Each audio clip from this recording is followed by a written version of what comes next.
I wasn't invited to my daughter's wedding in Paris, the same wedding I helped pay for. She told me by text, Mom said if you want to be a part of it, you can watch through the Google Earth window. So I just said, sure, enjoy your big day. The next morning, she wouldn't stop calling me. But me? I was way too busy to pick up. The notification came at 9:47 p.m. on a Tuesday. I was in my home office, the one with the floor-to-ceiling windows, overlooking the city, the one I designed specifically so I could watch the lights come on at dusk. When my phone lit up on the desk beside my coffee mug, I'd been reviewing acquisition reports for the third time that week, red pen in hand, classical music playing low through the speakers. Dvořák, always Dvořák when I needed to think. The preview showed Emma's name, my daughter, 26 years old, living in London with her fiancé Marcus, planning a wedding that had consumed the last 18 months of our lives. Or rather, the last 18 months of my financial contributions and her mother's creative control. I picked up the phone. Hey, Dad, so Mom and I finalized the guest list for Paris. We had to make some cuts because the venue has capacity limits, and honestly, it's just going to be immediate family and close friends. Mom said if you want to be a part of it, you can watch through the Google Earth window, lol. But yeah, we'll send you pics after. Love you, XXX. I read it twice. Then I set the phone down, very carefully, and stared at it like it might suddenly sprout legs and walk away. The classical music continued. Dvořák's New World Symphony. Third movement. I'd always found it melancholic but hopeful. Tonight it just sounded far away, like it was playing in someone else's house, in someone else's life. I picked up my red pen, put it down. Picked up my coffee, set it down without drinking. Then I picked up the phone again and typed out a response, my thumbs moving with the kind of steadiness that comes from years of high-stakes negotiations where emotion is a liability and composure is currency. Sure, enjoy your big day. I hit send. Then I turned off my phone, finished my coffee in 3 long swallows, and went back to the acquisition reports because at least numbers made sense. At least numbers didn't pretend to love you while erasing you from the most important day of their lives with a LOL and a kiss-kiss emoji. The thing about betrayal is that it doesn't always announce itself with shouting or broken dishes. Sometimes it arrives in lowercase letters and abbreviations, dressed up as casualness, as if the emotional violence of it can be softened by informality, as if saying LOL makes it hurt less. It doesn't. Let me back up. My name is David Sterling. I'm 53 years old. I've been divorced for 12 years. I have one daughter, Emma, who I raised with her mother, Claire, until Emma was 14, at which point Claire decided she'd rather raise Emma with her new partner, a woman named Rebecca, who worked in marketing and had opinions about everything from cheese to child rearing. The divorce was Claire's idea. The custody arrangement was Claire's idea. The slow, systematic erosion of my relationship with my daughter was, well, that happened so gradually that I didn't notice it was a strategy until it was already complete. But I'm getting ahead of myself. After the divorce, I threw myself into work. I was already successful. I'd built my consulting firm from nothing, specialized in corporate restructuring and turnaround strategies for failing companies. I was good at seeing what was broken and fixing it. I was good at making hard calls and living with the consequences. What I wasn't good at was fighting a custody battle against a mother who painted herself as the stable, nurturing parent and painted me as the workaholic father who'd chosen his career over his family. Never mind that someone had to pay for the house Claire wanted to keep. Never mind that someone had to fund Emma's private school tuition and her writing lessons and her university education. I got every other weekend and Wednesday dinners. Claire got everything else. For a while it worked. Emma was resilient. She video called me when she was at her mother's. She told me about school and horses and her friends. We had our routines, our inside jokes. She still called me her favorite problem solver when she needed help with homework or life advice. Then she turned 16 and something shifted. The calls became less frequent. The weekend visits started getting canceled. Mom planned something. I have plans with friends. Can we reschedule? I told myself it was normal. She was a teenager. Teenagers pulled away. But then she went to university, King's College London, studying international relations, full ride funded by yours truly. And the distance became more than geographical. She'd go weeks without responding to texts. She'd make plans to visit and cancel at the last minute. And when we did see each other, there was this politeness to her. Like I was a distant relative she was obligated to be nice to rather than her father. I tried asking her about it once, during a rare dinner in London when she was in her second year. Is everything okay between us? I'd said over pasta at some trendy Shoreditch restaurant she'd chosen. You seem distant lately. She'd looked at me with genuine confusion. Everything's fine, Dad. I'm just busy with school. It's more than that. It's really not. And that was that. Because what was I supposed to say? Your mother has been poisoning you against me for years, and I can prove it by the way you flinch every time I ask to be involved in your life. That's not a conversation you can have over carbonara. So I learned to accept the new normal. I learned to be grateful for whatever crumbs of relationship she offered. I learned to fund her life from a distance and tell myself that love didn't require proximity or warmth or even basic respect. I learned to be optional. The wedding planning started 2 years ago. Emma called me, actually called, which was rare, and announced she was engaged. Marcus had proposed in front of the Trevi Fountain in Rome. Very romantic. Very Instagram ready. She was over the moon. I was invited to meet Marcus officially over dinner. He was 31, worked in finance, came from old money in Hampshire, polite, well-dressed, had a firm handshake and made eye contact when he talked to you, which I appreciated. He called me sir until I told him not to. The wedding planning began immediately. Emma wanted a destination wedding. Claire wanted it to be elegant but not ostentatious. Marcus's family wanted it to be traditional but not stuffy. And I wanted to pay for it. Not because I was asked, not because there was any discussion about whether I should or even could afford it, but because that's what fathers do, isn't it? That's what I'd been taught. You show love through provision. You show commitment through financial support. You earn your place at the table by footing the bill. So when Claire called me 3 months into the planning and said, David, we need to talk about the budget, and I said, send me the numbers. She did. The venue, a chateau outside Paris. Cost, $45,000 for the weekend, including accommodation for 50 guests, the catering, Michelin-starred chef. Cost, $28,000. The flowers, designed by some French florist who'd done work for Fashion Week. Cost, $12,000. The dress, custom Vera Wang. Cost, £15,000. The photographer and videographer, an award-winning duo from London. Cost, $18,000. The list went on and on and on. Total estimated cost approximately $187,000. I looked at the spreadsheet Claire had sent over email, color-coded, itemized, professional, and I felt something cold settle in my chest. But I said yes, because what else was I going to say? That I couldn't afford it? I could. My firm was doing well. Very well. We just completed a major turnaround for a failing retail chain that had netted me a seven-figure bonus. That it was excessive? Maybe. But it was Emma's wedding. My only daughter. How do you put a price on that? That I should be consulted, not just invoiced. That would make me sound bitter. Petty. Like I was using money as leverage, which I wasn't. I was using money as connection, as proof that even if I wasn't wanted in the day-to-day, I could still be useful, still be necessary. So I transferred the first installment, £50,000 for the venue deposit, and told Claire to keep me updated on the costs. She did. Every few weeks, another email, another list of expenses, another request for another transfer. The invitations, £3,000 for custom calligraphy and hand-pressed paper. The entertainment, a string quartet for the ceremony and a jazz band for the reception. £9,000. The wine, cases of Premier Cru Burgundy and Champagne. Pongnas, the accommodations for guests who couldn't afford the chateau, a nearby hotel subsidized by us. 11,000.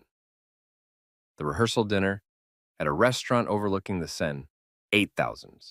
The honeymoon. 2 weeks in the Maldives, my gift to them, $23,000. I kept saying yes. I kept transferring money.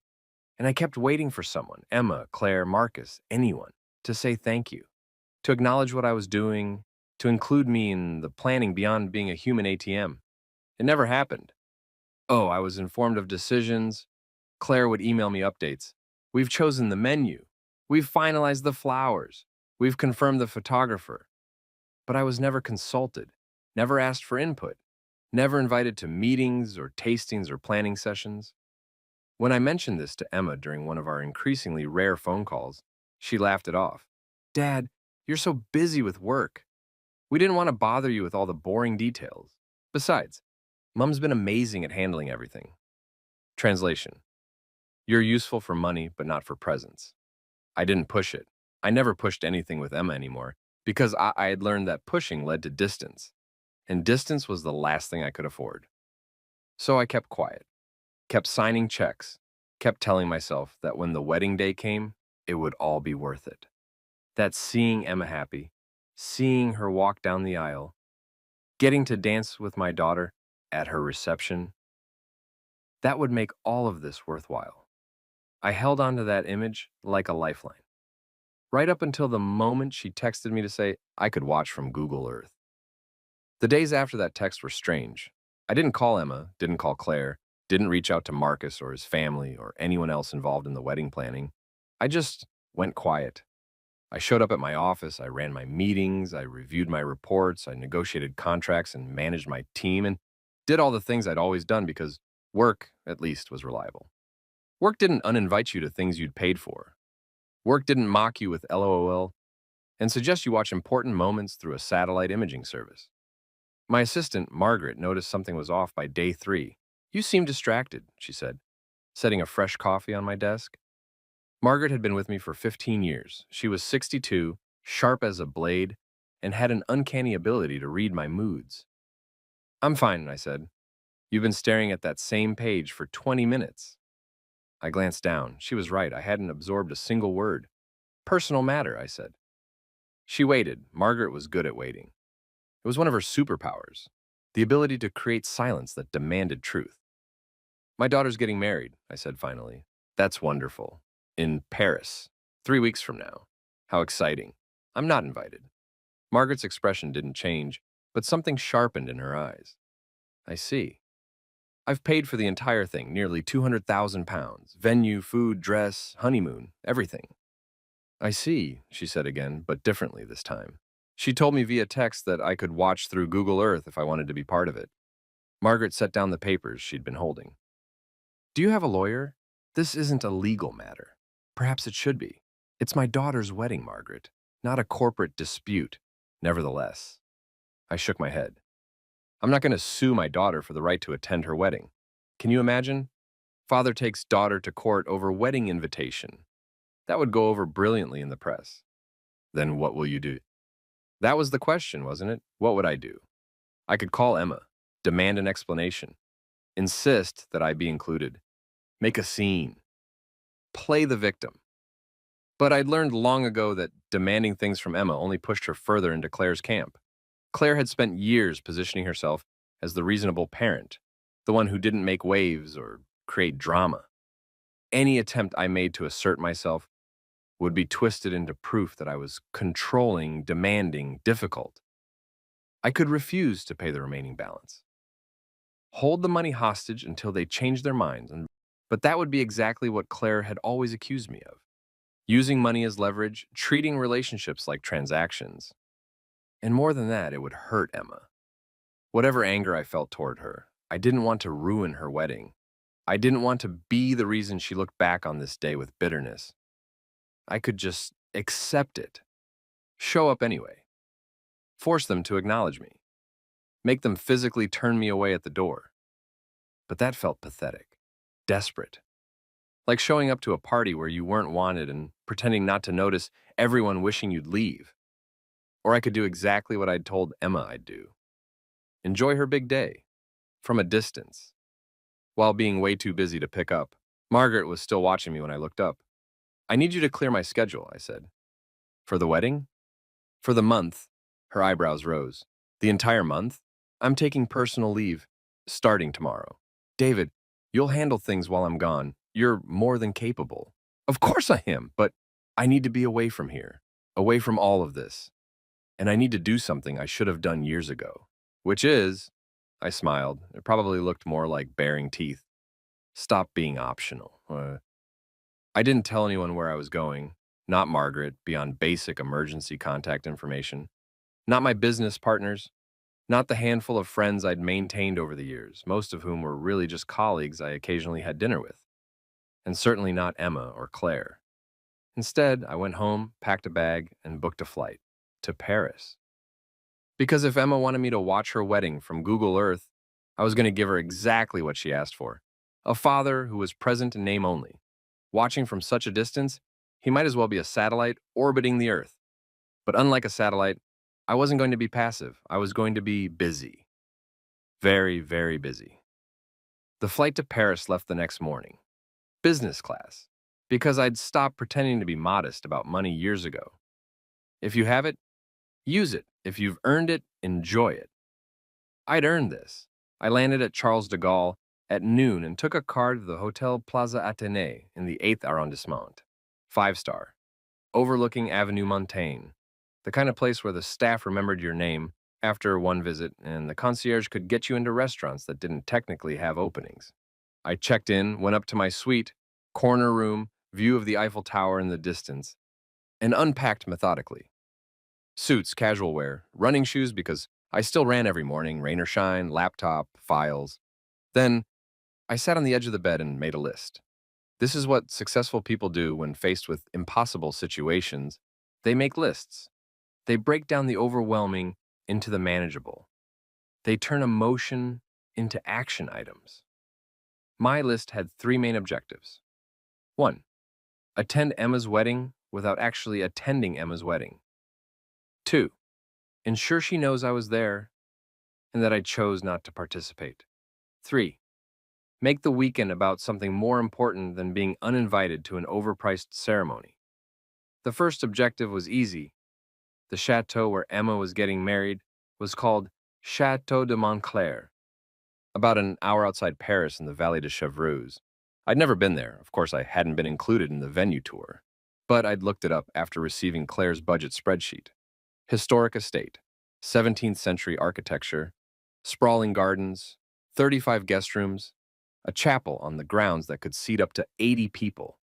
The wedding was scheduled for Saturday, 3 weeks from now. Ceremony at 4 p.m. in the chapel. Reception immediately following in the grand ballroom. I could easily book a hotel nearby. Show up. Watch from a distance. Make sure Emma saw me. Just enough to know I'd honored her invitation to be part of it from afar. But that felt too passive, too sad. Like a dog waiting outside the door of a house it used to live in. I needed something more. The second objective required more thought. How do you let someone know you were present without actually being present? How do you make your absence more notable than your presence would have been? I opened my laptop and started researching. Chateau de Montclair had a website. Professional, elegant. Photos of the grounds, the chapel, the ballroom. A virtual tour option. Google Earth, as Emma had so helpfully suggested. I pulled up the satellite view. There it was. The chateau, looking like a miniature toy from this height. The chapel clearly visible on the east side of the property.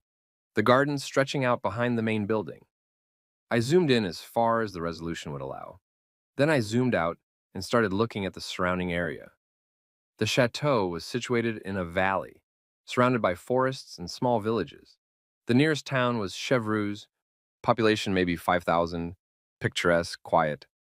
And about 2 kilometers from the chateau, on a hillside, with clear sightlines to the property, was what looked like a cleared area, maybe an old vineyard, maybe just an open field.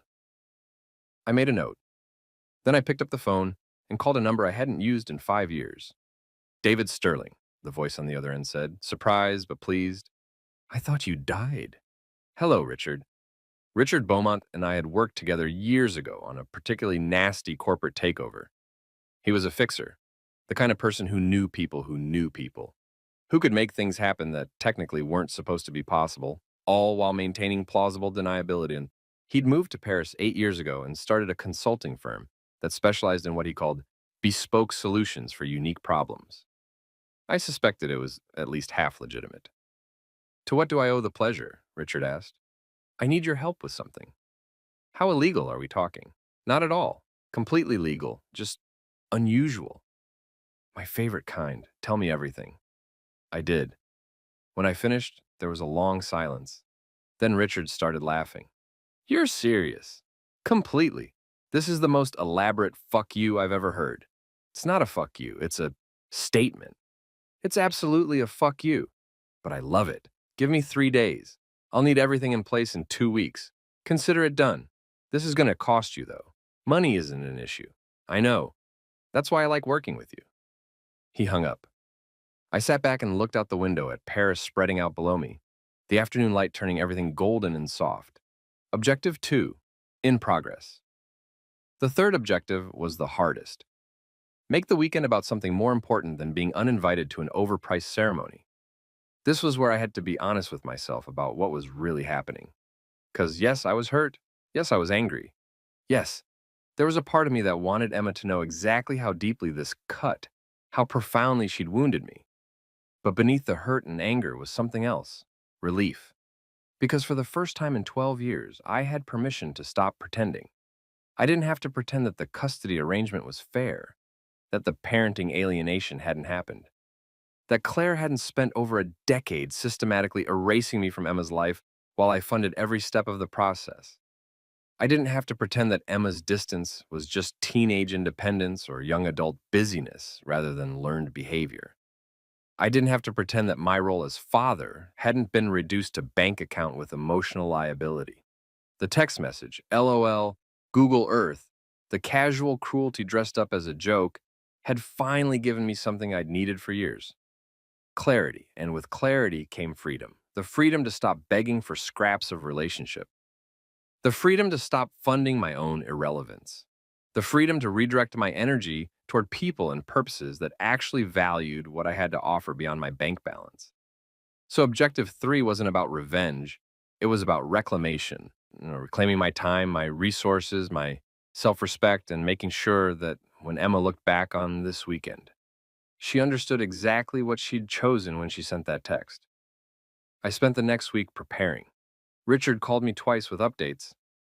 The arrangements were coming together better than expected. He'd found what I needed, secured the permissions, handled the logistics. "You're sure you want to go this big?" he asked during the second call. "I'm sure. No regrets tomorrow?" "None. Good, because you can't undo this kind of gesture. I don't want to undo it. Then we're golden. I'll have everything finalized by next Friday." "Perfect." Meanwhile, I made other arrangements. I called my lawyer, not to sue anyone. Margaret's suggestion still felt absurd, but to update my will and trust documents. And Emma had been the primary beneficiary. Not anymore. I called my accountant and restructured some investments, set up a charitable foundation in my name, redirected funds that would have gone to family support into causes that actually needed them, education scholarships for underprivileged kids, corporate restructuring grants for failing small businesses, mental health support programs.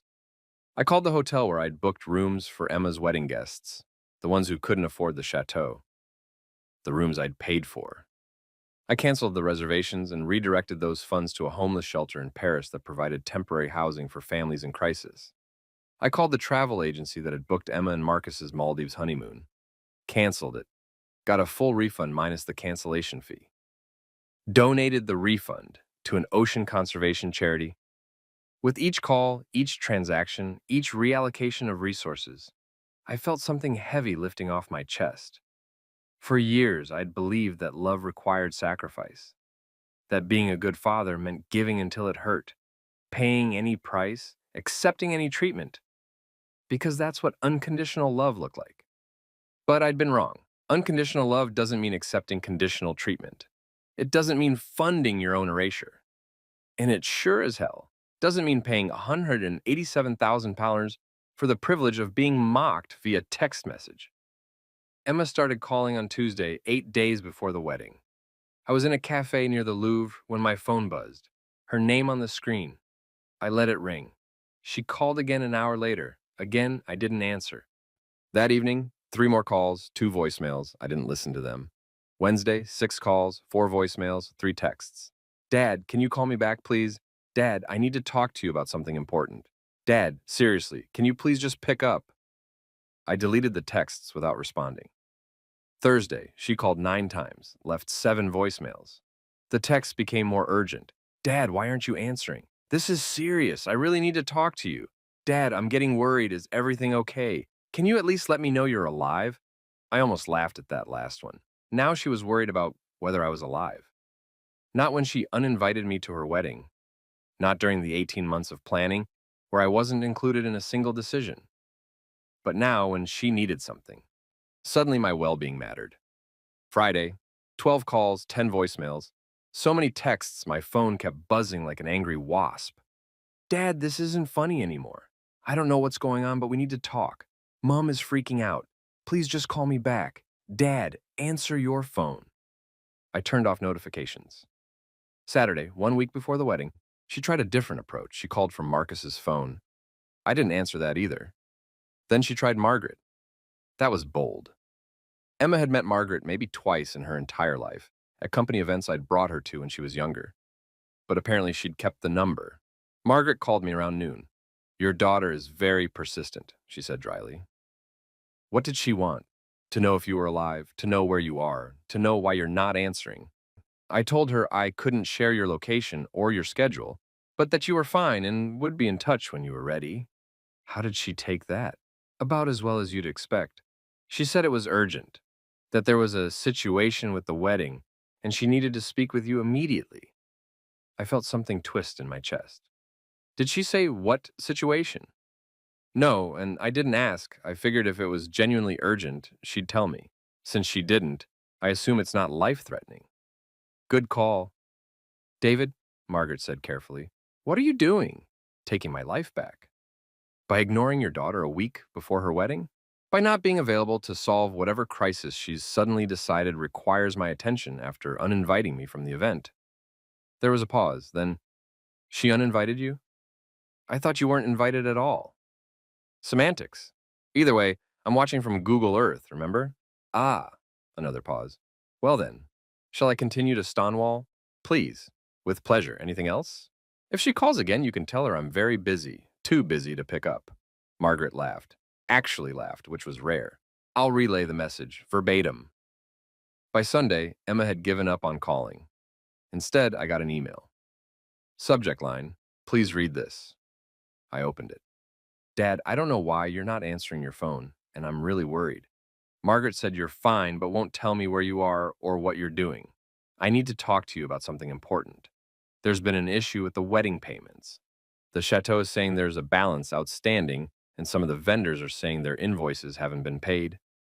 Mom talked to the accountant, and apparently some of the accounts that were supposed to have funds for the wedding have been, I don't know, moved, changed. She's trying to sort it out, but everything is due this week, and I'm starting to panic. I know you've been handling most of the financial stuff, and I'm so grateful for that. I don't know what we would have done without you. But right now, I really need you to call me back, or call Mom, or call someone so we can figure this out. Please, Dad. The wedding is in a week. Love, Emma. I read it twice. Then I closed the laptop and went for a run. Monday morning, Claire called. I was having breakfast at a cafe in Le Marais. Excellent croissants, strong coffee, people watching from the terrace. When my phone rang, Claire's name appeared on the screen. I considered not answering. The silent treatment was working beautifully so far. Emma was panicking. Claire was apparently freaking out, according to Emma's texts. The wedding logistics were unraveling. But I was curious. And more than that, I wanted Claire to hear my voice when I told her exactly what I thought about her role in all of this. I answered, David. Her voice was tight, controlled, the way it always got when she was angry, but trying to sound reasonable. We need to talk. Hello, Claire. Where are you? Paris. Silence. Then, you're in Paris? Beautiful city. Have you been? David, this isn't funny. Why are you in Paris? I'm on holiday. A week before Emma's wedding? Is it Emma's wedding? I wasn't aware I was invited. Another silence, longer this time. I could almost hear her recalculating. You're upset about the guest list. I'm not upset about anything. I'm on holiday. Emma said she texted you about the capacity limits. She did. She suggested I watch from Google Earth. So I took her advice. I'm getting a nice view from up here. That was a joke. Was it? Of course it was. Emma has a terrible sense of humor sometimes, but she didn't mean, Claire. I kept my voice pleasant, conversational. The tone I used in negotiations when I wanted the other party to understand I held all the cards. Let's not do this. Do what? Pretend that text was a joke gone wrong. Pretend that uninviting me to the wedding I've paid for was some kind of misunderstanding. Pretend that the last 12 years haven't been a systematic campaign to erase me from Emma's life while using me as a bank account. That's not, it is, and you know it. And I've been complicit in it because I thought maintaining some relationship with my daughter, any relationship, was better than none at all, but I was wrong. David, you're being dramatic. Am I? Let's talk about drama. Let's talk about telling a father he can watch his daughter's wedding via satellite imagery. Let's talk about spending 18 months planning this event without including me in a single decision beyond which account to send the invoices to. Let's talk about raising Emma to think I'm only useful when I'm writing checks. That's not fair. You were always so busy with work because someone had to pay for the house you wanted in the divorce. Someone had to pay for Emma's private school and university and every riding lesson and ski trip and summer abroad. Someone had to fund your life while you turned my daughter against me. I never turned Emma against you, didn't you? Then explain why she stopped calling, why she stopped visiting, why every interaction we have feels like she's doing me a favor rather than talking to her father. Claire's voice went cold. Maybe if you'd been around more. I was around every weekend I was supposed to have her. Every Wednesday dinner, every school event I wasn't actively blocked from attending. I was around as much as the custody arrangement you demanded allowed me to be. You could have fought harder in the divorce. I could have. And you would have used that to prove I was the controlling, aggressive ex-husband. I've seen your playbook, Claire. I know exactly how you operate.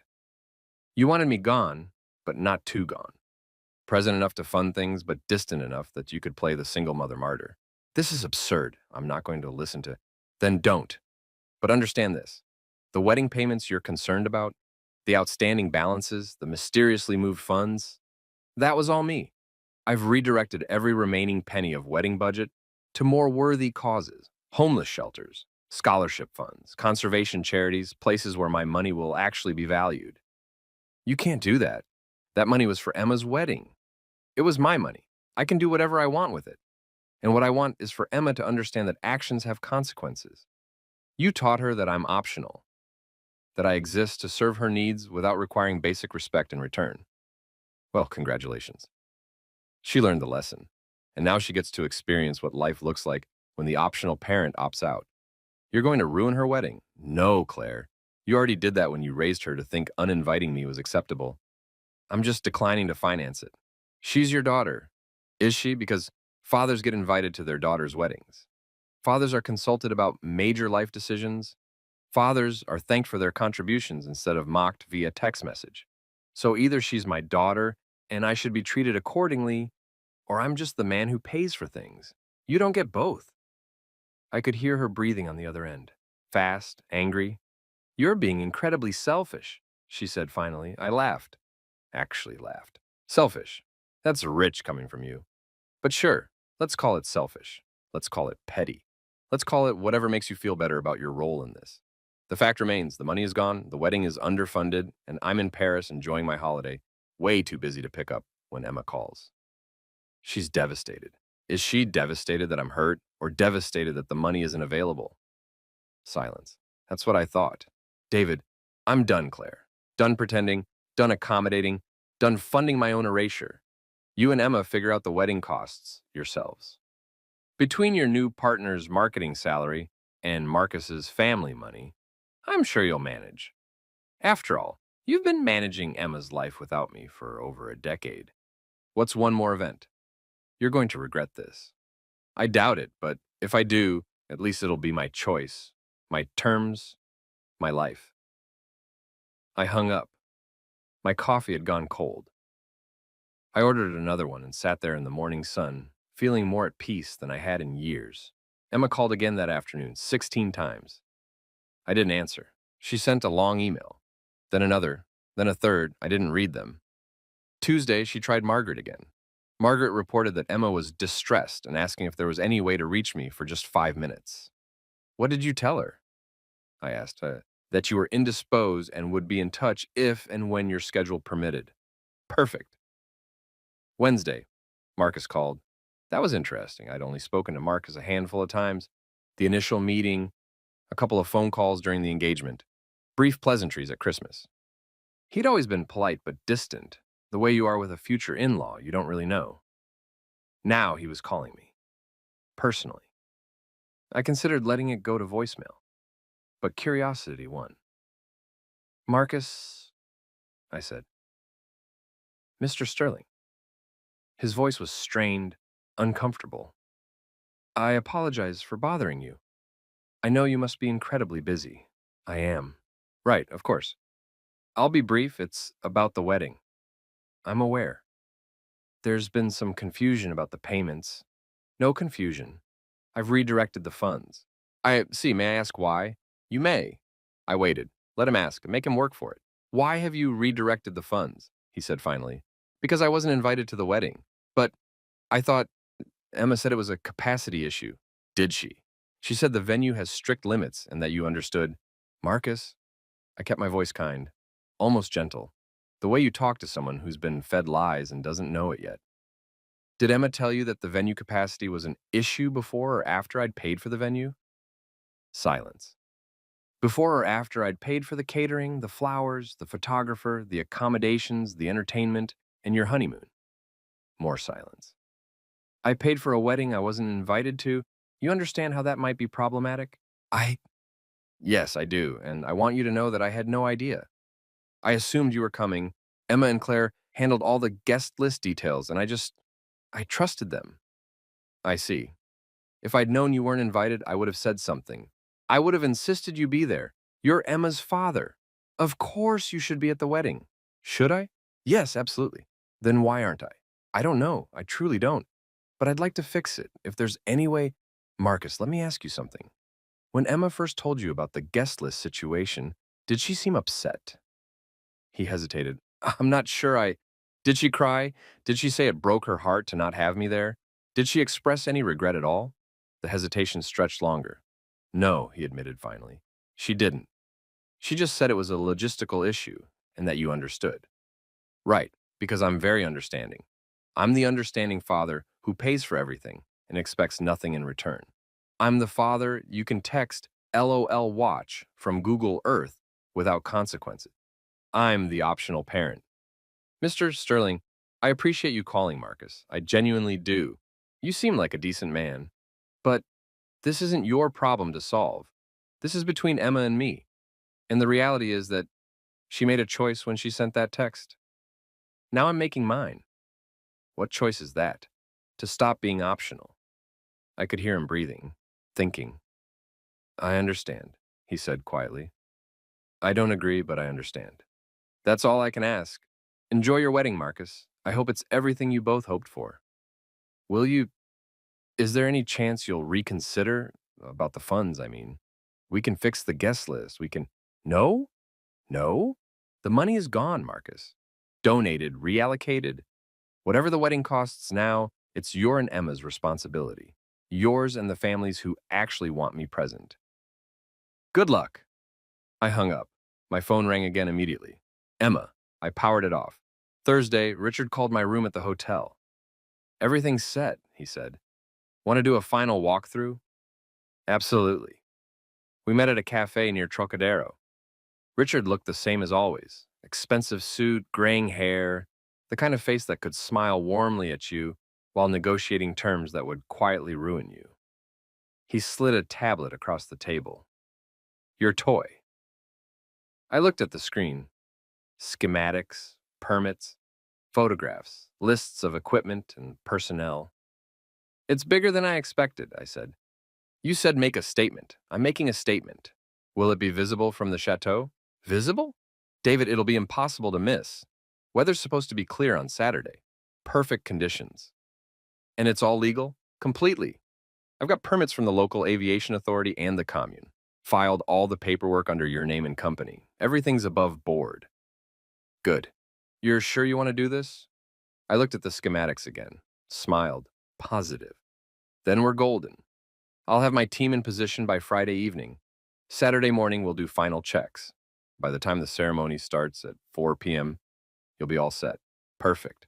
He leaned back, studying me. You know, in all the years I've known you, I don't think I've ever seen you like this. Like what? Calm. Usually when someone comes to me with a revenge plot, they're angry, manic, emotional. You're just serene. Because this isn't revenge. No. Revenge implies wanting to hurt someone. I don't want to hurt Emma. I want her to understand. Understand what? That actions have consequences, that you can't treat people as disposable and expect them to remain available. That love, real love, requires more than just sharing DNA and cashing checks. Richard nodded slowly. Fair enough. Though I gotta say, from where I'm sitting, this looks an awful lot like revenge. Then maybe you're sitting too close, he laughed. Maybe I am. Either way, Saturday's going to be memorable. That's the idea. Friday morning, I took the train out to Chevreuse. I wanted to see the area in person, wanted to understand the geography, wanted to feel the place where Emma had chosen to celebrate the most important day of her life without me. The town was lovely, truly small stone buildings, cobbled streets, cafes with outdoor seating where old men played chess and women gossiped over coffee. The kind of place you see in French postcards and assume must be too perfect to be real. Chateau de Montclair sat on the edge of town, down a long tree-lined drive. I didn't go all the way to the entrance. Didn't want to risk running into anyone, but I could see it from the road. Stunning. 17th century stonework, turrets on either end, enormous windows that probably let in gorgeous light, gardens sprawling out in geometric patterns. The chapel off to one side, smaller but equally beautiful. Emma had chosen well. Of course she had. She'd been free to choose anything she wanted because I'd given her a blank check. I turned away and walked back toward town.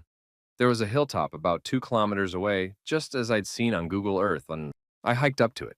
The field at the top was exactly as the satellite images had shown: cleared land, decent access road, perfect sightlines to the chateau below.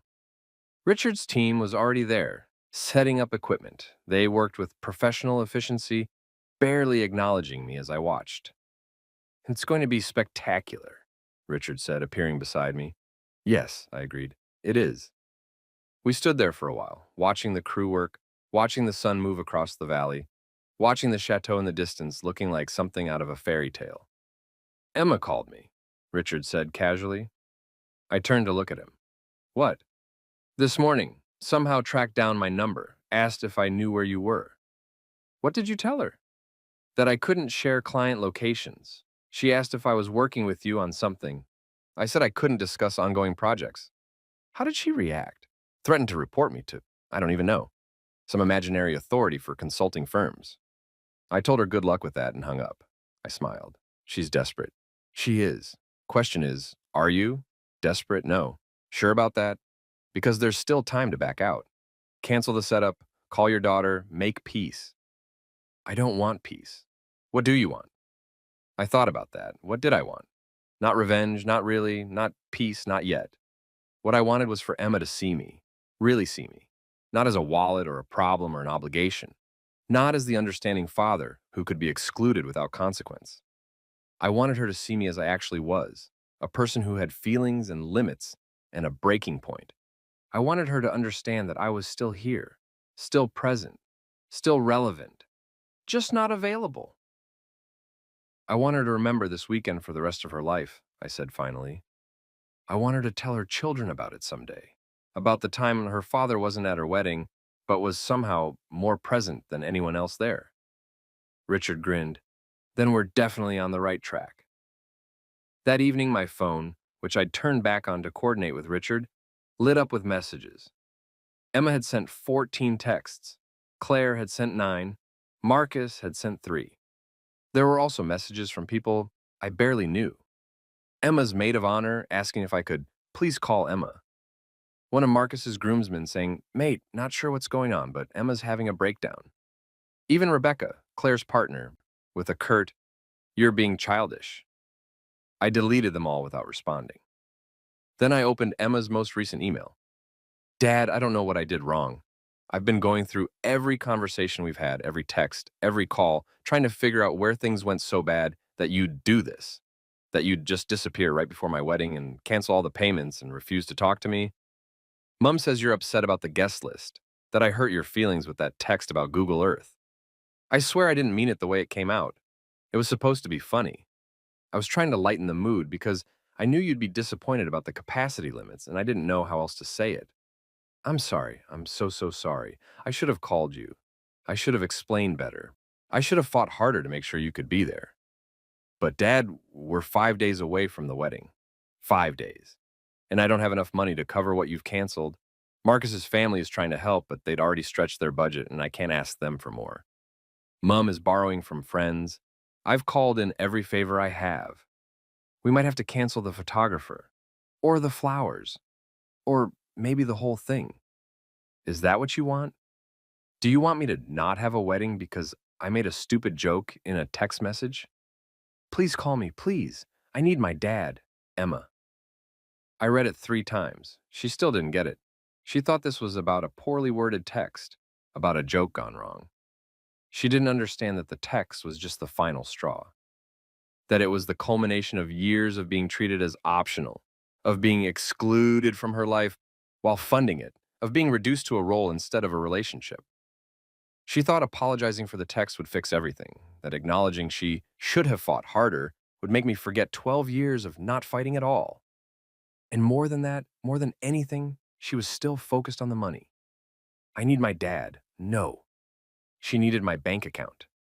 If she actually needed me, she would have needed me 18 months ago when the planning started. She would have needed me at dress fittings and venue tours and tasting menus. She would have needed me before I became inconvenient.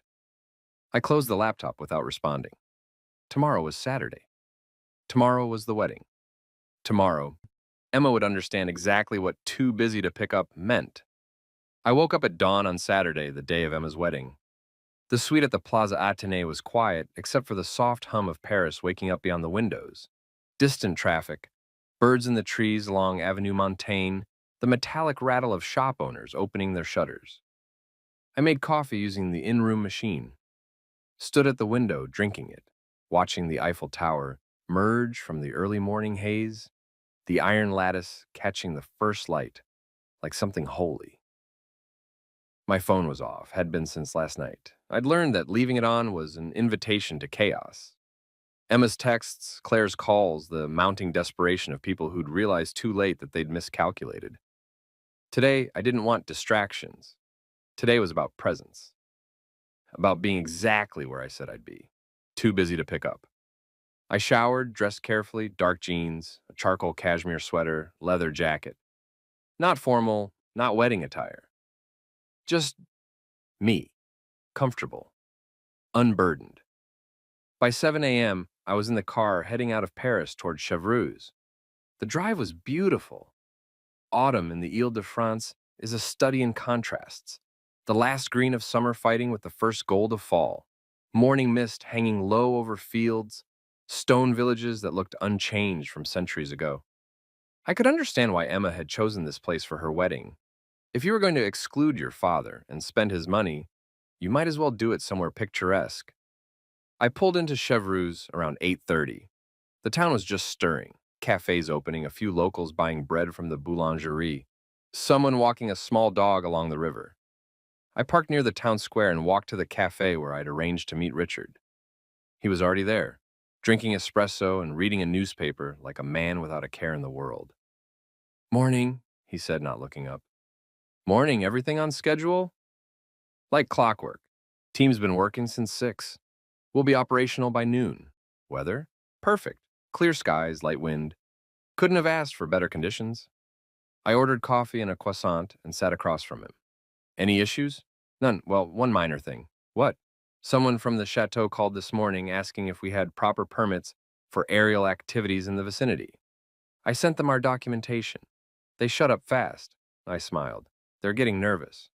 "Can you blame them? They probably think you're going to skywrite something obscene over the ceremony." "Am I? Are you?" "No, I'm classier than that." Richard folded his newspaper. "For what it's worth, I think you're handling this perfectly. You're being paid to think that. I'm being paid to make arrangements. My opinion of your choices is complimentary." He finished his espresso. "But genuinely, what you're doing takes balls. Most people in your position would either cave or explode. You're doing neither. Just quietly, methodically making your point." "It's not about making a point." "Then what's it about?" I thought about that. I'd been thinking about it all week, really. What was this about? Revenge? No. Revenge was hot, emotional, destructive. Justice, closer. But justice implied some kind of legal or moral wrong that needed righting. What I was doing was simpler and more complicated than either of those things. I was setting a boundary. I was saying, you don't get to treat me like this. You don't get to erase me from your life while using my resources. You don't get to mock me and then demand I show up when you need something. I was teaching a lesson that should have been taught years ago, that people, even fathers, even optional parents, have limits. It's about self-respect, I said finally. Richard nodded. That's a good answer. By noon, I was on the hillside overlooking the chateau. Richard's team had transformed the cleared field into something extraordinary. Equipment everywhere, carefully positioned, everything connected and coordinated. The crew moved with practiced efficiency, running final checks, confirming communications, preparing for the main event. Want to see it? Richard asked. Show me. We walked to the center of the setup.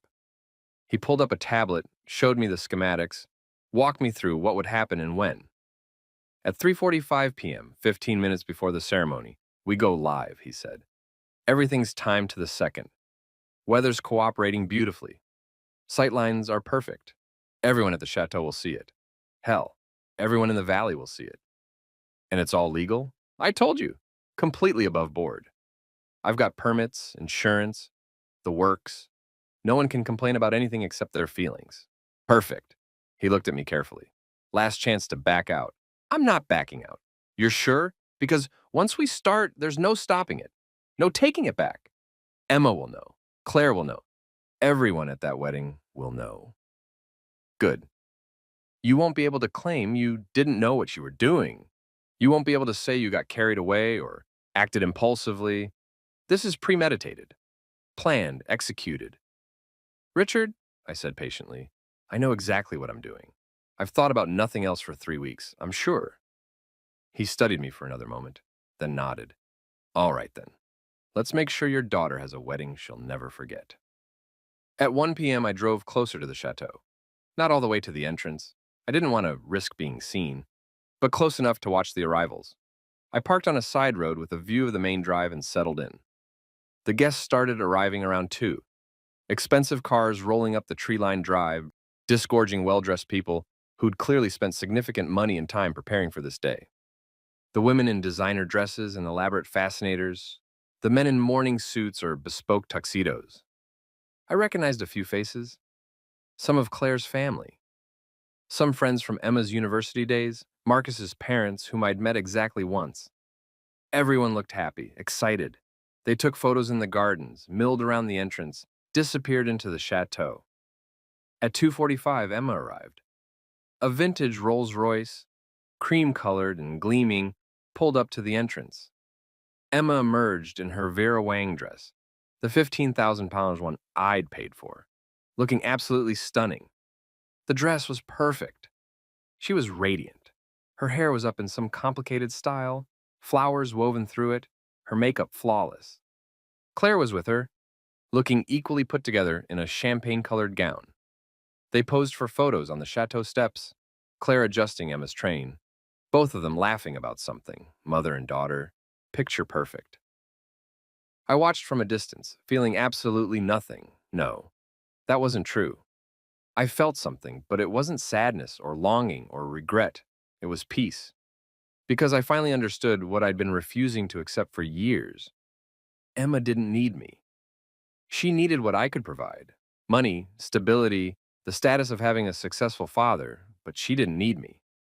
She didn't want my presence or my advice or my involvement beyond signing checks.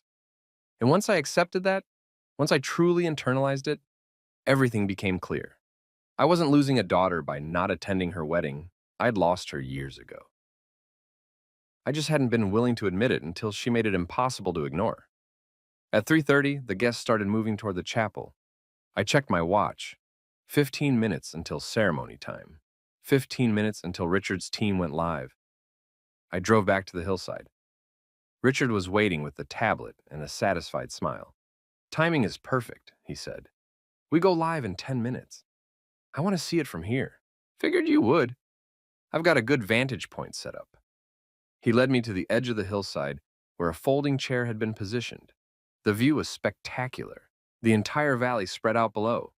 The chateau clearly visible in the distance. The chapel's spire rising from the trees. I sat down.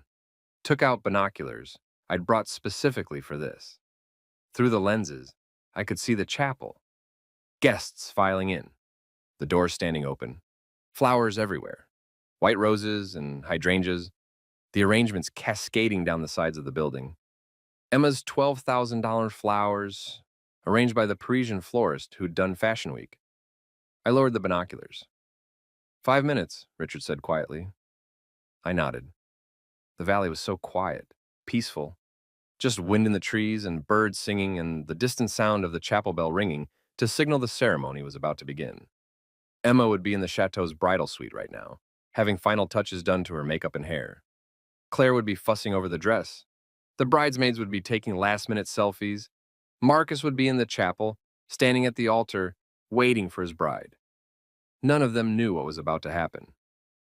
2 minutes, Richard said. I picked up the binoculars again. Through them, I could see the chapel doors closing. The ceremony was starting. 1 minute, I kept the binoculars trained on the chapel, waited. Go, Richard said.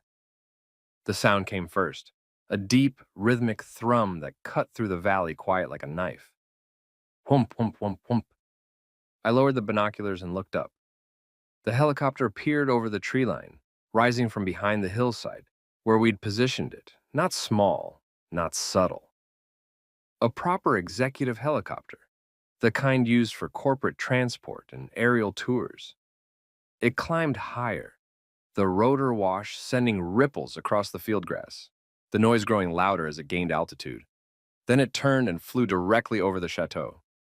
Through the binoculars, I could see the chapel doors opening, people emerging, looking up, confused. The helicopter circled once, twice, low enough that everyone could see it clearly, but high enough that it wasn't dangerous. And trailing behind it, held by cables attached to the helicopter's frame, was a banner. Massive, impossible to miss. Professional-grade lettering visible from hundreds of meters away. It said, "Congratulations, Emma and Marcus, from your father. David watching from Google Earth as requested. Enjoy your big day." The helicopter made 3 full circles over the chateau, slow and deliberate, making sure everyone, every single guest, every member of the staff, the bride and groom themselves, could read the banner clearly. Then it flew off toward Paris, the banner trailing behind it like a giant passive-aggressive ribbon. The entire valley went silent. Even from the hillside, even through binoculars, I could see the chaos outside the chapel. People pointing, people pulling out phones to take photos, people standing frozen, unsure what to do. I could see a woman in a champagne-colored dress, Claire, gesturing wildly at someone. Could see a man in a tuxedo, probably Marcus, staring up at the sky where the helicopter had been. And I could see Emma, standing on the chapel steps in her Vera Wang dress, looking up at the empty sky where the banner had just been, her hands covering her mouth. I lowered the binoculars. How long will that helicopter stay visible? I asked. Another 10 minutes as it heads back to Paris, Richard said. But the video's already online. Video? He showed me his phone. A live stream from one of the cameras mounted on the helicopter. The banner clearly visible. The chateau in the background. Everything documented in high definition. Social media, Richard said. It'll be everywhere in an hour. I nodded. Good. Feel better? I feel present. We packed up the equipment over the next 2 hours. Richard's team worked with the same efficiency they'd shown in setting up, dismantling everything, loading it into trucks, erasing any trace that we'd been there except for the tire marks in the grass. I stayed until the last vehicle left, sitting in the folding chair, watching the chateau in the distance. The ceremony must have continued eventually. Life always continues. People adapt. They make jokes about crazy interruptions and return to their schedules and pretend everything's fine because what else can they do? But they wouldn't forget.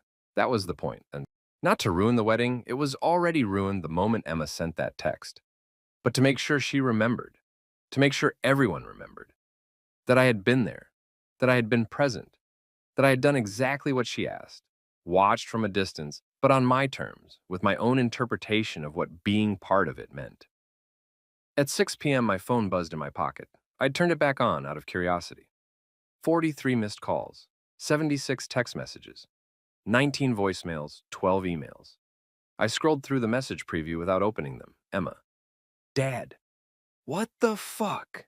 Claire, this is unforgivable. Marcus. Mr. Sterling, please call me Rebecca. Childish doesn't even begin to cover this. Various relatives. Did you really? And OMG, David and I can't believe you did that. And then, at the very bottom, one message from a number I didn't recognize. This is Sarah, Emma's maid of honor. I don't know you and I don't know what's going on between you and Emma, but that was the most epic dad move I've ever seen in my life. Well played. I smiled. Then I turned the phone off again and drove back to Paris. I stayed in Paris for 3 more days. Not because I needed to, not because there was any business requiring my presence, but because Paris is beautiful in autumn. And I'd forgotten what it felt like to be somewhere, just because I wanted to be there. Not because someone needed something from me.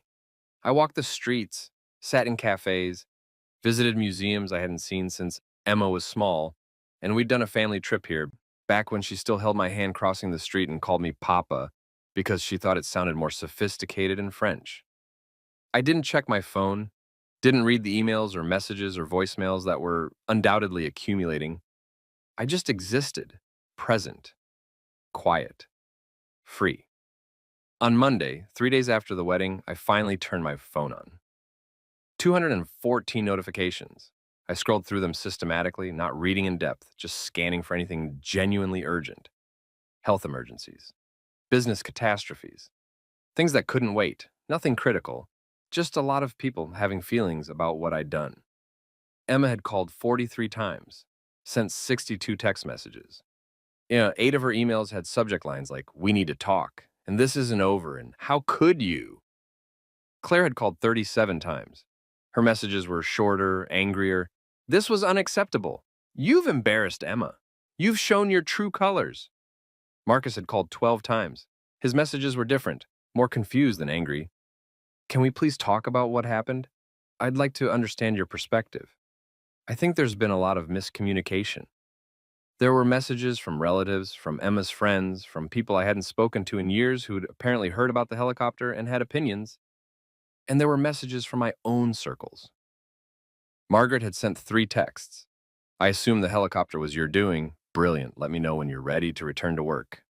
A few business associates had sent congratulations that confused me until I realized someone had posted the helicopter video online and it had gone viral. Apparently, Dad responds to wedding snub with epic helicopter banner was trending on social media. One message from Richard, "Told you it would be memorable."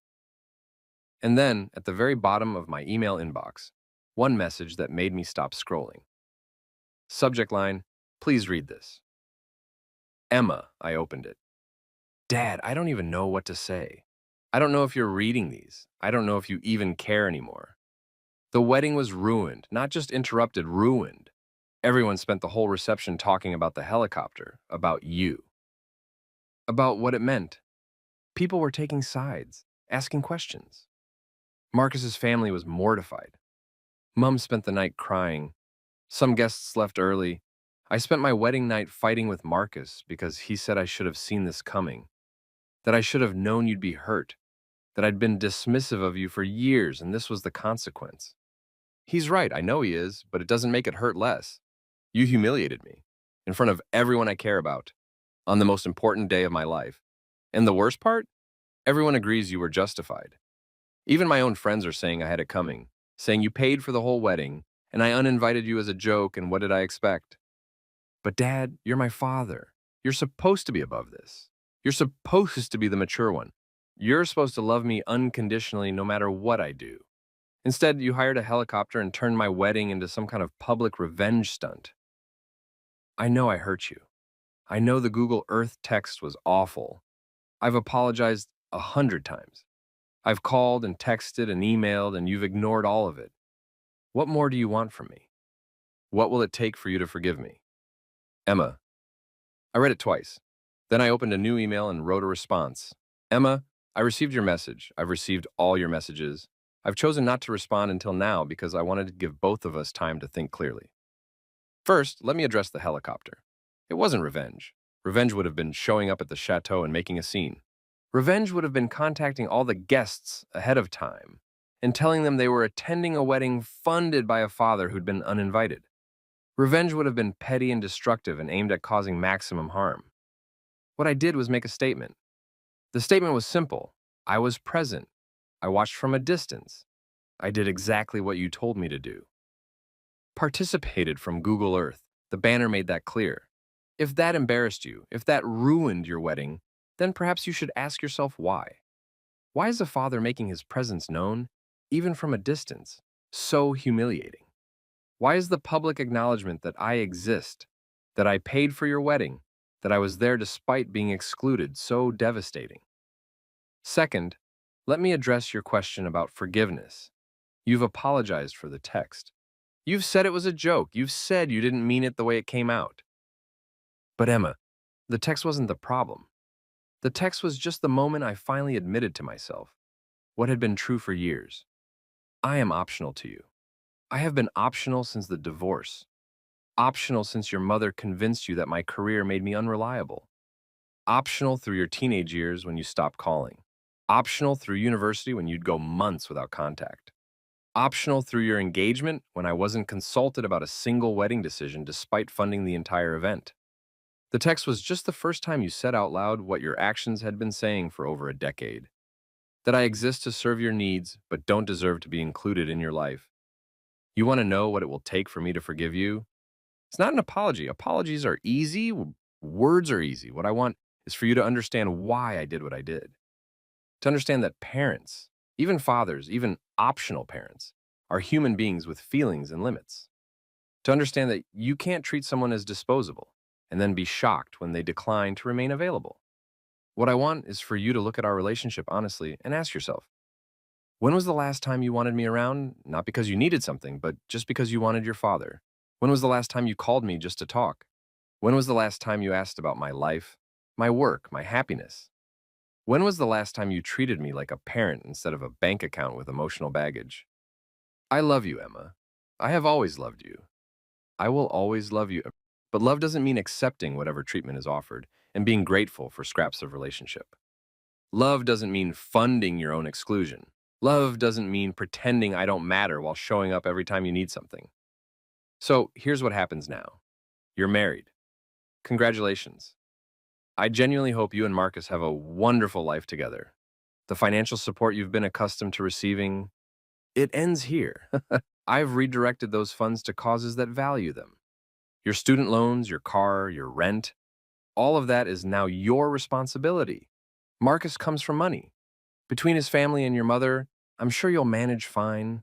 The expectations that I'll be available whenever you need advice or support or money, those end here too. I'm not cutting you off entirely. I'm just making it clear that our relationship, if we're going to have one, needs to be mutual. You call me because you want to talk to me, or you don't call at all. You include me in your life because you value me as a person, or you don't include me. I'm done being optional, Emma. I'm done pretending that your intermittent contact is enough. I'm done funding a relationship that only exists on your terms. If you want a real relationship with me, one where I'm actually your father and not just your checkbook, then we can start building that.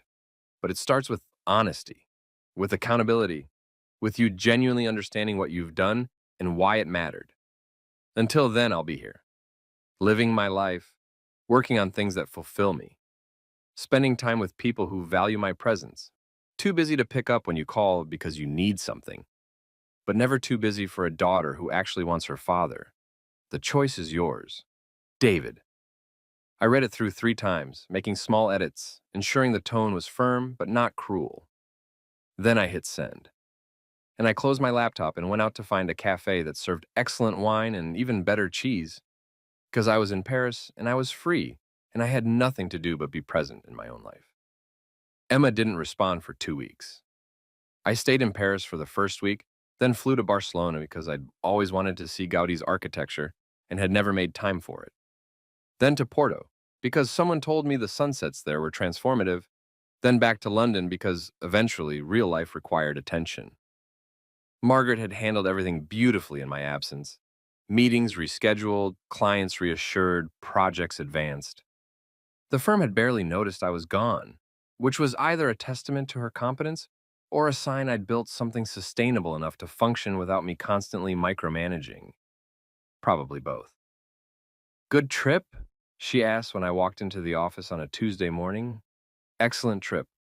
The helicopter made quite the impression. I heard. There was a think piece about it in The Guardian, when generosity becomes coercion, a father's protest against modern wedding culture. I raised my eyebrows. Impressive that they managed to miss the point entirely. Most people do. But the comments section was fascinating. About 70% were on your side. And the other 30? Thought you were being petty. Said you should have been the bigger person. The usual, naturally. She handed me a stack of mail and messages. Emma called here 6 times. Claire called 3. I told them all you were unavailable and would be in touch when appropriate. Thank you. Are you going to be in touch?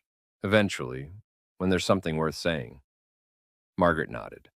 She didn't approve or disapprove. She just understood, which was one of the reasons she'd been invaluable for 15 years. I went to my office and got back to work. The silence from Emma was initially a relief. No desperate calls, no emotional emails, no attempts to manipulate or guilt or negotiate, just quiet. I threw myself into work, took on 3 new projects, all challenging, all requiring the kind of deep strategic thinking that had made my firm successful. Traveled to Manchester for a week to handle a factory restructuring. Spent a weekend in Edinburgh working with a failing tourism company that needed a complete operational overhaul. I ran in the mornings, read at night, cooked meals for myself that didn't come from a box or a restaurant. Started learning Spanish through an app because I'd always meant to and never had time. I built a life that wasn't waiting for Emma to call. And slowly, very slowly, the hurt started to fade. Not the anger, that was still there, banked like coals, ready to flare if prodded.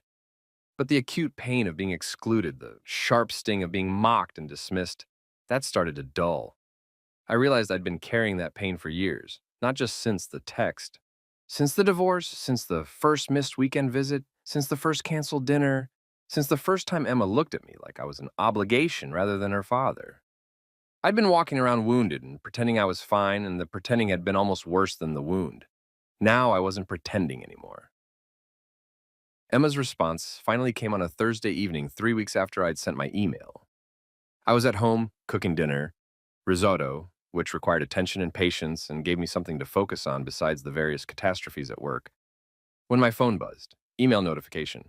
Emma's name. I considered waiting until after dinner, then decided if I was going to read it, I might as well read it now and not let it hover over my meal. I opened it. Dad, it's taken me 3 weeks to respond because I didn't know what to say. I still don't really, but I'm going to try. I've been going to therapy. That probably sounds strange to you. Why would I need therapy? Because my dad flew a helicopter over my wedding. But my therapist helped me understand that the helicopter was just one event in a much longer pattern. She asked me to describe our relationship, to really describe it, not just give surface level answers. And as I was talking, I started to realize how little I actually know about you. I couldn't tell her your favorite book, or your favorite food, or what you do when you're not working, or who your friends are, or what makes you happy. I know you work in corporate restructuring. I know you like running. I know you drink your coffee black. But that's not knowing someone. That's knowing facts about someone. Then she asked me to describe the last time we had a real conversation. Not about logistics or money or me asking you for something, just a conversation where we talked about life. I couldn't remember one, not in years. Dad, you're right. You've been optional to me, and I didn't even realize it because that's just how things have always been since the divorce. Mom would make plans for us, for me and her and Rebecca, and you were just separate. You were the other parent, the weekend parent, the one who paid for things but wasn't really part of the daily texture of my life. And I went along with it because it was easier, because Mom made everything so comfortable, and you were so understanding, and it never occurred to me that understanding might actually mean hurt but too polite to say anything. I'm not blaming Mom. This isn't about her. This is about me and the choices I made and the relationship I let atrophy because I didn't think I needed to work at it. You were just always there, always available, always willing to help when I called. So I assumed you always would be. I never thought about what it cost you to always be available. I never thought about whether you might need something from me too. I'm sorry, Dad, not just for the text, for all of it. For 12 years of treating you like a supporting character in my life instead of a person with feelings and needs. I don't know if you'll forgive me. I don't know if you even want a relationship anymore after everything that's happened, but I want to try if you're willing. I want to know your favorite book and what you do on weekends and what makes you laugh. I want to call you not because I need something, but because I miss you. I want a real relationship with my father, not the optional one, the real one. If you're willing to give me that chance, I promise I'll do the work. I'll show up. I'll be present. I'll value you the way you should have been valued all along. I understand if the answer is no. I understand if I burn that bridge permanently, but I hope you'll at least consider it. Love, Emma. I set down the phone and returned to stirring the risotto. The rice needed constant attention at this stage. Too much stirring and it would get gummy, too little and it would stick. It was meditative work, rhythmic, the kind of thing that let your mind wander while your hands stayed busy. I thought about Emma's email, about therapy and realizations and apologies. It was a good email, thoughtful, self-aware, the kind of email that showed genuine reflection rather than just scrambling to fix things because they were broken. But words were still just words. The question was whether I believed Emma would actually follow through, whether she would do the work she was promising, whether this was genuine growth or just skilled emotional management aimed at getting me back in the optional parent box. And more than that, whether I even wanted to try. Because here's the thing about boundaries. Once you set them, you have to decide whether you're going to hold them or let people wander back across just because they apologize nicely. I thought about the last 3 weeks, about Paris and Barcelona and Porto, about running in the mornings without my phone buzzing with demands, about cooking risotto on a Thursday evening because I wanted to, not because I was too tired from a day of solving everyone else's problems. I thought about the peace I'd found in not being available, in not being optional. Did I want to give that up? Did I want to risk letting Emma back in only to discover that her therapy insights faded once things got comfortable again? That she'd slip back into old patterns once the crisis had passed?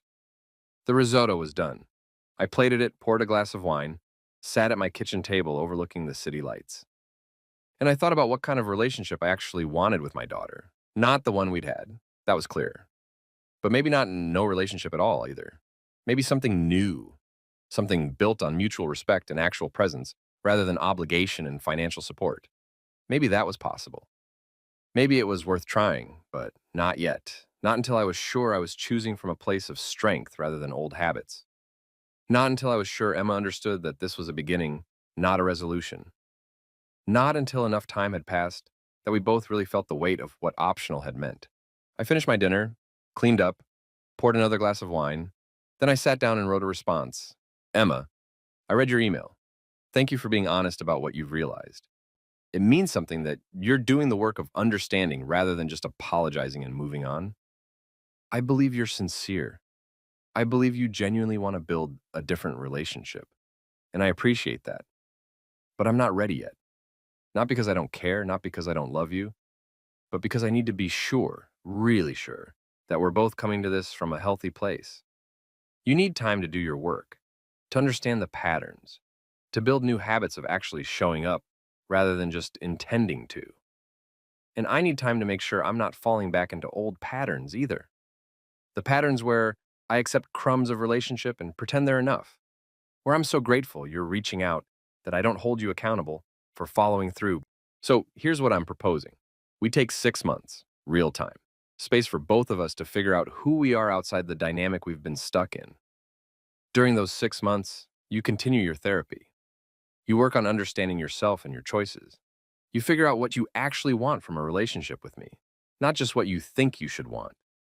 And I continue building a life that doesn't revolve around being available for you. I work on remembering that I deserve better than optional. I figure out what I actually want from a relationship with you. At the end of 6 months, we meet in person, somewhere neutral, not London, not your place, somewhere new for both of us. And we have an honest conversation about whether we both want to try building something new, whether we're both willing to put in the work, whether we can create a real relationship, or whether too much damage has been done. No pressure, no expectations, just honest assessment. If the answer is yes, we start over. Slowly, with clear boundaries and mutual respect and actual effort from both sides. If the answer is no, we part as people who loved each other once but couldn't bridge the gap. No hard feelings, no blame, just acceptance. Does that work for you? David. I read it through once. It felt right, firm but not harsh, boundaried but not closed off. I hit send, then I turned off my phone and went to bed. Emma agreed to the 6 months. Her response was short. I understand. I'll see you in 6 months. Thank you for giving me this chance. And then Shalnane's real silence. Not the desperate, crisis-driven silence of the weeks after the wedding, but actual peaceful quiet where neither of us reached out because we were both doing what we needed to do. I heard through Margaret that Emma and Marcus had moved to a smaller flat in London, that they'd started paying their own bills without subsidies from Claire or Marcus's family or me, that Emma had taken a job at an NGO focused on refugee support, real work, not the vague consulting she'd been doing before. I heard through a mutual acquaintance that Claire was furious with me, that she'd told anyone who would listen that I was punishing Emma for being young and making mistakes, that the helicopter was unforgivable, that I was being cruel and manipulative and using money as a weapon. I didn't respond, didn't defend myself. Let people think whatever they wanted to think, because I'd learned something important over the last few months. Other people's opinions of you only matter if you're still trying to be optional in their lives. Once you decide you're not available for judgment, not available for guilt, not available to be the villain in someone else's narrative, their opinions stop having power. I spent the 6 months well. I traveled more. Iceland in December, Vietnam in February, Croatia in April.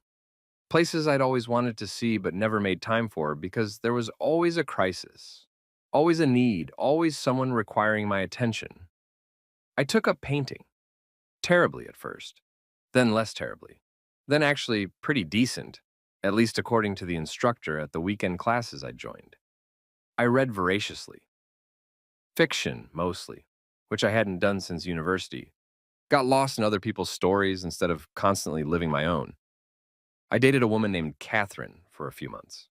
She was a barrister, whip-smart and funny, and she taught me that it was possible to build something with someone who actually wanted you around, rather than just needing you for specific purposes. It didn't last. We wanted different things long term, but it was good while it lasted, and we parted as friends. I strengthened relationships with colleagues who'd always been more than just coworkers, but whom I'd never had time for beyond work conversations. Started having regular dinners with them, going to theater, actually showing up for their lives instead of just being a friendly face at the office. I built a life that was full and rich and entirely my own. And somewhere in those 6 months, I stopped being angry at Emma. Not because I'd forgiven her. Forgiveness felt too simple, too final, too much like declaring the matter closed. But because I'd stopped needing her to be different in order for me to be okay. I was okay regardless. And that, more than anything else, felt like freedom. We met in Dublin, neither of our cities, neutral territory, a place neither of us had history with. I arrived 2 days early, got a hotel and temple bar, walked the streets, visited museums, sat in pubs listening to traditional music, prepared myself mentally for whatever the conversation would bring. Emma arrived the day before our scheduled meeting.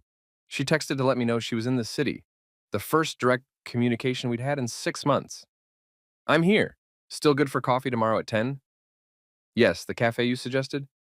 Yes. See you then, no emojis, no love you, no attempts at warmth or connection, just logistics. I appreciated the restraint. The cafe was called Kaf and sat on a quiet street away from the tourist areas. Good coffee, comfortable seating, not too loud.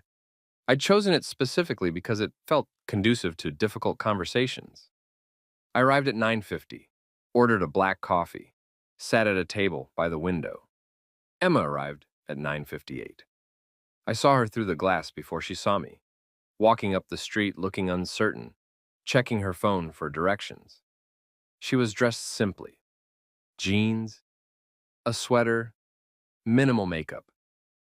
Her hair was shorter than at the wedding, cut to her shoulders. She looked older, more tired, but also more grounded somehow. She spotted me through the window, took a deep breath, came inside. Dad, she said. Emma. She ordered tea at the counter, then joined me at the table. We sat in silence for a moment while she fixed her tea, milk, no sugar, exactly the way she'd always taken it. Some things don't change. Thank you for coming, she said finally. Of course. I wasn't sure you would. I said I would. I know, but still. She wrapped her hands around the teacup. I'm nervous. So am I. Really? Really?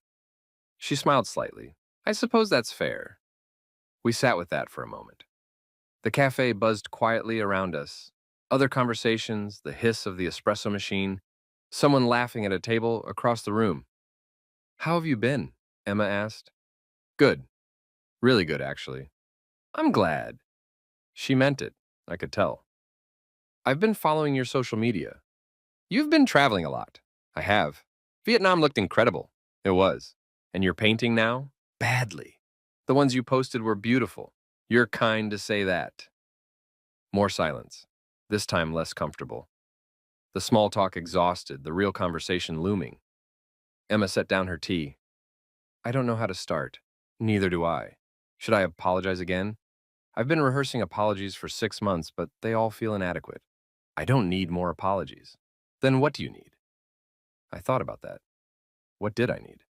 I need to understand if you've actually changed, I said finally, if this is genuine growth or just guilt. How can I prove that? You probably can't, not in one conversation. That's why I suggested 6 months. Real change takes time. Have you changed? The question surprised me. I think so, yes. How? I stopped waiting for you to decide I was worth including. I stopped being available by default. I built a life that isn't contingent on our relationship improving. She nodded slowly. That must have been hard. It was liberating. I'm glad, I mean that. I'm glad you're not waiting anymore. Waiting for me to be better. Are you better? Emma looked down at her tea. I don't know if better is the right word. I'm different. More aware. I understand things now that I didn't understand before. Like what? Like how much work relationships take. How you can't just assume people will always be there. How privilege, emotional privilege, not just financial, can make you blind to other people's needs. That's a start. I've been working with my therapist on understanding my role in the family dynamics after the divorce. How I internalized Mom's narrative about you being unreliable because of work. How I used that as permission to not prioritize our relationship. And what have you learned? That I was wrong, that Mom was wrong, or not wrong exactly, but limited in her perspective. She saw you through the lens of a failed marriage and passed that lens to me, and I never questioned it because it was easier not to. Easier how? Easier to not feel guilty about choosing her side, about spending more time with her and Rebecca than with you, about letting our relationship become superficial because deep down I didn't want to deal with the discomfort of divided loyalties. I sipped my coffee, let her words settle. I've also been working on understanding what I actually want from you, Emma continued. Not what I think I should want, not what looks good on social media or what I can tell people, but what I actually genuinely want. And what's that? She looked directly at me for the first time since sitting down. I want to know you, really know you, not as dad who pays for things or dad who I'm supposed to call on birthdays, but as David, as a person. Why? Because I'm 26 years old and I don't know my own father, and that's pathetic and sad and entirely my fault. Not entirely. Mostly my fault. Enough that I own it, I nodded. Okay, okay, okay, I believe you want that. Now the question is whether you'll follow through. How can I prove I will? You can't. Not today. That's why we're here, to decide if we both want to try building something new, knowing it might fail. Emma leaned back. Do you want to try? Did I? 6 months ago, the answer would have been complicated. Mixed.